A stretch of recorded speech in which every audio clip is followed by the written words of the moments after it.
I want to be holy and I'm not measuring up, then I understand the fault is with me, and it's not with God, because the power of sin is broken over my life.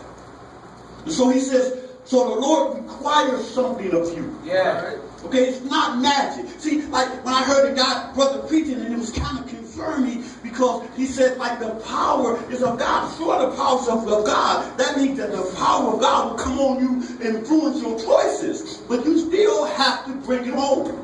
Amen. You remember when he told the Israelites, he said, I have given you this land. That's this right. land is yours. That's right. Hey, but the Amalekites were saying, not exactly. Amen. You can have it. You believe your God got it. But let's see what you can do with your sword. Amen. Okay? Because I know your God gave it to you, but I'm not just leaving. Amen. Come on now. You're going to have to take it. Yes. Okay, because we was living here before your God showed up. That's right. Okay, and that's how the enemy is. He wants you to understand that, hey, this earth mine. Come on. It was given to me by Adam. I have dominion, and I know God gave it to you, but I'm going to challenge you for it every step of the way. Amen. Every step of the way. Everywhere you go, I'm going to rise up something, some kind of scheme, some kind of plan to take from you what's yours. Yes. Yes. But not only that, first I'm going to beat you in your mind. Right. I'm going to hide what God gave you in the area of your mind. I'm going to make it difficult for you to see it with your intellect. Amen. Yes. First I'm going to make it hard for you to rationalize in your mind that it's yours. Amen. And so if I can do that, I know you're not going to pursue it with all your might. Amen. Amen. Because a man's strength is associated with his mind. And if he's not strong in his mind, he's not strong in his life. All right, that's good, Bishop. Amen. All right? If he's not strong in his mind, his reality is weak. Amen. And so then he goes on to say, still in verse 6, but to do justly. So if I desire to be holy, just got to be a way of life for me. I mean, I have to be just in every area of my life. I have to be just in my family. Justice has to be important in my house. Yeah. Amen. I have to be just in my church. In other words, I have to take on some responsibility in the church. I have to have an assignment in the church. I have to want one. I don't want to just come and be a pew sitter. I want to come in and be an influence for God in my church. Amen. Amen. I have to be an influence for God in my community.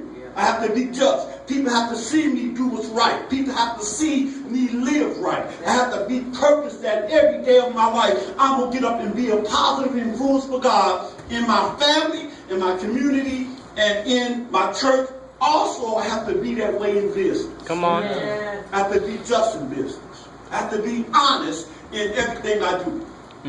I have to be honest. I have to care about what's right. I'm not going to use no unbalanced scales. Amen. I'm going to do what's right. Amen. If I said I'm going to do it, I'm going to do it with all my might. I'm never going to be slothful in business. Amen. Amen. Some of y'all are lack because you're slothful. Come on, Bishop. Come on, Amen. Bishop. You can't be that way in God. I mean, whatever you do, you ought to do it like you do it unto the Lord. Yes. Amen. And you ought to be faithful in your relationships. That's what he means by just. You ought to be faithful in your relationships. Yes. How do you be faithful in your relationship? Well, you don't do nothing to anybody that you don't want them to do to you. Amen. Amen. Amen. And you don't ask nothing of them that you are not willing to do for them. Amen. In other words, if I ask you to do it, I ask you to do it from my heart, knowing that I would do it for you. Yes, sir. Amen. And so he says that you have to be just. And then he says you have to be merciful.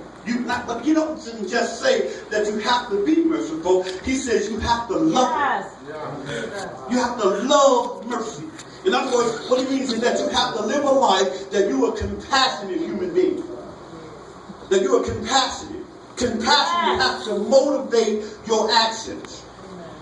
And everybody knows what mercy is. Mercy is withholding from people what I think they deserve. Amen. In other words, if you have wronged me, then I have to have the capacity to forgive you and forgive you quickly. Amen. Now that's what God requires, that we show mercy.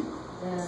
Amen. And if we want the favor of God, we have to be a merciful people. Some of us want God's mercy, but we're not merciful. All right, Bishop. Man, we'll never want to forgive nobody. Never give nobody grace. Hard as we can be. Yes, sir. Amen. But we want God to be merciful to us. Amen. And you can always tell if you're not merciful.